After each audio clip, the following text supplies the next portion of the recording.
दीपावली का त्योहार 5 दिन का त्योहार है, जिनमें दीपावली से ठीक एक दिन पहले नरक चतुर्दशी का त्योहार आता है। इसे छोटी दिवाली, रूप चौदस या काली चौदस भी कहते हैं। इसे छोटी दिवाली इसलिए कहा जाता है क्योंकि यह दिवाली से ठीक एक दिन पहले आता है और इस दिन भी दिवाली की तरह ही दीप जलाए जाते हैं। इसके अलावा यह भी मान्यता है कि नरक चतुर्दशी के दिन मृत्यु के देवता यमराज की भी पूजा करनी चाहिए। कहा जाता है कि इस दिन संध्या के समय दीपदान करने से नरक में मिलने वाली यातनाओं, सभी पाप सहित अकाल मृत्यु से मुक्ति मिलती है। इसलिए भी नरक चतुर्दशी के दिन दीपदान और पूजा का विधान है। इस दिन पूजा और व्रत करने वाले को यमराज की विशेष कृपा भी प्राप्त होती है। बंगाल में रूप चौदस का दिन माँ काली के जन्म दिवस के रूप में भी मनाया जाता है, जिस कारण इस दिन को काली चौदस कहा जाता है। आइए जानते हैं नरक चतुर्दशी के पीछे की पौराणिक कथा।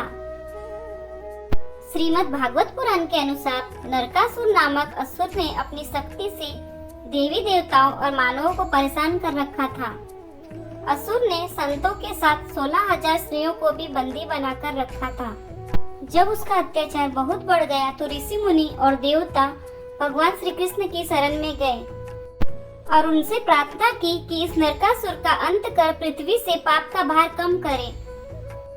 भगवान श्री कृष्ण ने उन्हें नरकासुर से मुक्ति दिलाने का आश्वासन दिया, लेकिन नरकासुर को एक स्त्री के हाथ मरने का श्राप था। इसलिए भगवान श्री कृष्ण ने अपनी पत्नी सत्यभामा को सारथी बनाया और उनकी सहायता से नरकासुर का वध किया। जिस दिन नरकासुर का अंत हुआ उस दिन कार्तिक मास के कृष्ण पक्ष की चतुर्दशी थी। नरकासुर के वध के बाद श्री कृष्ण ने 16,000 कन्याओं को बंधन से मुक्त करवाया। मुक्ति के बाद कन्याओं ने भगवान श्री कृष्ण से गुहार लगाई कि समाज में अब उन्हें कोई कभी स्वीकार नहीं करेगा, इसलिए आप कोई उपाय निकाले, हमारा सम्मान वापस दिलवाए। समाज में इन कन्याओं को सम्मान दिलाने के लिए भगवान श्री कृष्ण ने 16,000 कन्याओं से विवाह कर लिया। 16,000 कन्याओं को मुक्ति और नरकासुर के वध के उपलक्ष्य में घर घर दीपदान की परंपरा शुरू हुई। इस प्रकार नरक चतुर्दशी की पहली पौराणिक कथा संपूर्ण हुई। आइए अब जानते हैं नरक चतुर्दशी की दूसरी पौराणिक कथा। इस दिन दक्षिण भारत में वामन पूजा का भी प्रचलन है। कहते हैं कि इस दिन राजा बलि को भगवान विष्णु ने वामन अवतार में हर साल उनके यहाँ पहुँचने का आशीर्वाद दिया था। इसी कारण से वामन पूजा की जाती है। राजा बलि ने भगवान से यह आशीर्वाद मांगा था कि हे भगवान, आपने कार्तिक कृष्ण त्रयोदशी से लेकर अमावस्या की अवधि में मेरा संपूर्ण पृथ्वी नाप ली है। इसलिए जो व्यक्ति मेरे राज्य में चतुर्दशी के दिन यमराज के निमित्त दीपदान करेगा उसे यम यातना नहीं होनी चाहिए, और जो व्यक्ति इन 3 दिनों में दीपावली का पर्व मनाए उनके घर को लक्ष्मी जी कभी न छोड़े, ऐसे वरदान दीजिए। यह प्रार्थना सुनकर भगवान वामन बोले, हे राजन, ऐसा ही होगा, तथास्तु। भगवान वामन द्वारा राजा बलि को दिए इस वरदान के बाद से ही नरक चतुर्दशी के दिन यमराज के निमित्त व्रत, पूजन और दीपदान का प्रचलन आरंभ हुआ। इस प्रकार नरक चतुर्दशी की दूसरी पौराणिक कथा संपूर्ण हुई। आइए जानते हैं रूप चतुर्दशी की कथा। एक समय की बात है, हिरण्यगर्भ नामक नगर में एक योगी राज रहते थे। उनका मन भगवान में लगा करता था, इसलिए उन्होंने निश्चय किया कि वो समाधि लगाएंगे। समाधि लगाए कुछ ही दिन बीते थे कि उनके शरीर, बालों, आँखों की रों और भवों पर कीड़े पड़ने लगे। ऐसे में योगी राज को समाधि में ध्यान लगाने में तकलीफ होने लगी। एक दिन देवर्षि नारद वहां प्रकट हुए तो योगी राज बोले, हे देवर्षि, मैं भगवान के चिंतन में लीन होना चाहता था, लेकिन मेरी यह दशा क्यों हो गई? देवर्षि बोले, तुम चिंतन करना जानते हो, लेकिन देहाचार का पालन करना नहीं, इसलिए तुम्हारी यह दशा हुई है, और अब देहाचार से भी तुम्हें लाभ नहीं होगा। थोड़ा रुककर देवर्षि नारद जी ने कहा, इस बार जब कार्तिक मास के कृष्ण पक्ष की चतुर्दशी आए तो तुम उस दिन व्रत रखकर भगवान श्री कृष्ण की पूजा पाठ ध्यान आदि करना। ऐसा करने से तुम्हारा शरीर स्वस्थ और रूपवान हो जाएगा। योगी राज ने कार्तिक मास की कृष्ण पक्ष की चतुर्दशी आने पर ऐसा ही किया और उनका शरीर अत्यंत रूपवान हो गया। उसी दिन से इसको रूप चतुर्दशी भी कहते हैं। इस प्रकार रूप चतुर्दशी की पौराणिक कथा संपूर्ण हुई। आइए जानते हैं नरक चतुर्दशी की एक और पौराणिक कथा।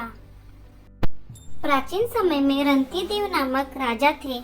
वह पहले जन्म में धर्मात्मा व दानी थे, इसलिए उनके पूर्व जन्म के कर्म से इस जन्म में भी राजा ने दान आदि देकर सत्य कार्य किए। जब उनका अंत समय आया तब यमराज के दूत उन्हें लेने आए। बार बार राजा को लाल आंखें दिखाकर कह रहे थे, राजन नरक में चलो, तुम्हें वहीं चलना पड़ेगा। इस पर राजा घबराए और उनसे नरक में चलने का कारण पूछने लगे। यम के दूतों ने कहा, हे राजन, आपने जो दान पुण्य किया है उसे तो सब जानते हैं, किंतु पाप को केवल भगवान और धर्मराज ही जानते हैं। राजा बोले, इस पाप को मुझे भी बताओ जिससे उसका निवारण कर सकूं। यमदूत बोले, एक बार तेरे द्वार से भूख से व्याकुल एक ब्राह्मण लौट गया था, इससे तुझे नरक में जाना पड़ेगा। यह सुनकर राजन बोले कि यह भूल मुझसे अनजाने में हुई होगी। कृपया करके मेरी आयु 1 वर्ष बढ़ा दीजिए, जिससे मैं इस भूल का प्रायश्चित कर सकूं।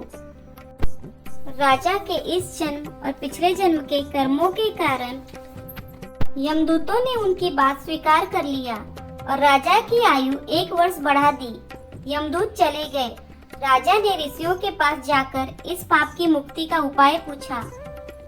ऋषियों ने बतलाया कि हे राजन, तुम कार्तिक कृष्ण पक्ष की चतुर्दशी को व्रत रखकर भगवान कृष्ण का पूजन करना, ब्राह्मणों को भोजन कराना तथा दान देकर सब अपराध सुनाकर क्षमा मांगना, तब तुम पाप मुक्त हो जाओगे। कार्तिक कृष्ण पक्ष की चतुर्दशी आने पर राजा ने नियम पूर्वक व्रत रखा और अंत में वैकुंठ लोक को प्राप्त किया। ये थी नरक चतुर्दशी के 4 पौराणिक कथाएं। अगर आपको वीडियो अच्छी लगी तो वीडियो को लाइक करें, चैनल को सब्सक्राइब करें, कमेंट में जय श्री कृष्ण और हर हर महादेव अवश्य लिखें। जय श्री कृष्ण, हर हर महादेव।